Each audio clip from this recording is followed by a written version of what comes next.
دوستان، خاله سیما هستم. به پیج آشپزی من خوش اومدین. امروزم با آموزش مقلوبه لبنانی در خدمتتون هستم. میلای خانم سلام بده. سلام. خوبین؟ خوبی؟ خب میریم با معرفی مواد اولیه کارمون رو شروع کنیم. مرغ به تعداد نفرات، من از بال و کتف استفاده کردم و یه تیکه هم سینه. برنج 2 پیمانه. پیاز متوسط 2 عدد. من برنجم 2 پیمانه است. 2 پیمانه آب ریختم. 2 پیمانه هم میخوام آب مرغ بهش اضافه کنم، یعنی در اصل میشه 4 پیمانه. مرغامو گذاشتم با یه دونه پیاز، فلفل، زردچوبه، زعفرون پختش و آبشم از صافی رد کردم گذاشتم کنار و مرغامم پخته و آماده است. بادمجون 1 عدد، سیب زمینی 3 عدد متوسط. بادمجونا من پوست کندم، اینجوری حلقه حلقه کردم. سیب زمینی ها رو پوست کندم، بازم حلقه حلقه کردم و گذاشتم حدود نیم ساعت توی آب نمک موندش و از نمک خارجش کردم و باید سرخش کنیم. فلفل، زردچوبه، نمکم به مقدار لازم. برنجمون رو ریختم تو قابلمه، پیمونه میکنیم. 2 پیمانم از آب مرغمون میریزیم. نمکش اینا همه اندازه است، میبریم بذاریم که به جوش بیاد. برنجمون رو گذاشتیم تا بپزه به شکل کته. بعد پیازامون هم خلالیای نازک خورد میکنیم، میبریم سرخ کنیم. آقامون سرخ شد، جمعش میکنیم. بعد از اینکه پیاز آقامون رو جمع کردیم، سیب زمینیامون رو میاریم سرخ میکنیم. زمینیامون هم میچینیم توی روغن تا سرخ بشن. بده مامان. آفرین دخترم.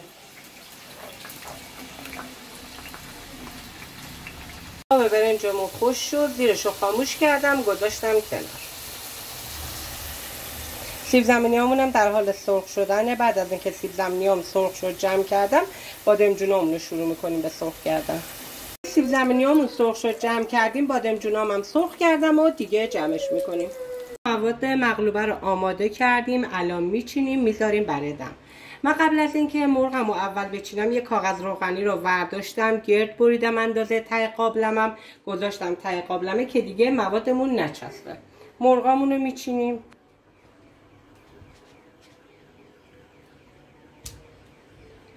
شما میتونید به جای مرغ گوشتم بذارین، هیچ فرقی نمیکنه.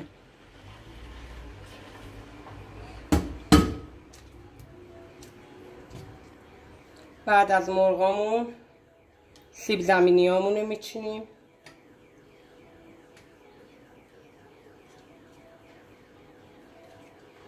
من دستامو شستم، کاملا تمیزه.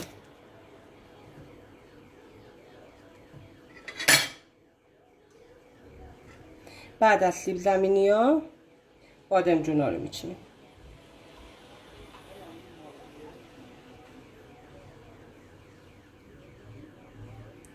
چون مقدار مواد من کم بود از ظرف کوچیک‌تر انتخاب کردم، استفاده کردم. شما اگه موادتون بیشتر بود باید ظرفتون بزرگتر باشه.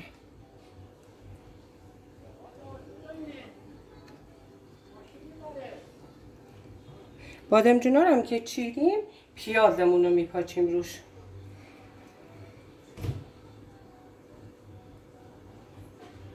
دیگه بازم بستگی به خودتون داره، پر پیاز باشه یا کم پیاز. به‌مرام همین مقدار کافی باشه. حالا برنج رو میریزیم روش.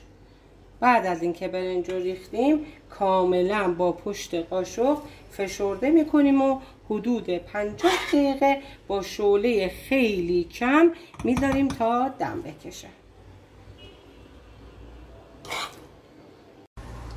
دوستان، من برنجمون رو کاملا فشرده کردم، درش رو گذاشتم رو شعله کم، حدود 50 دقیقه بهش زمان میدم. وسطاش هم حالا میام یه بار چکش میکنم. برنجمون کاملا دم کشیده، من خاموش کردم تا یه مقدار از حرارت بیفته و سروش کنیم. غذامون رو برگردوندم، کاغذ روغنی رو ازش جدا میکنیم. غذامون آماده است. امیدوارم که پسندیده باشید. این غذا چقدر ساده است، فقط یه مقدار حوصله میخواد. توصیه میکنم حتما این غذا رو درست کنین، فوق العاده خوشمزه شده بود. امیدوارم که آموزش امروزمونم پسندیده باشین. درست کنه در کنار عزیزاتون میل کنین، ما رو به دوستاتون معرفی کنین، اشتراک گذاری رو فراموش نکنین. منتظر کامنت های زیباتونم هستم. تا برنامه بعد، خدا نگهدار.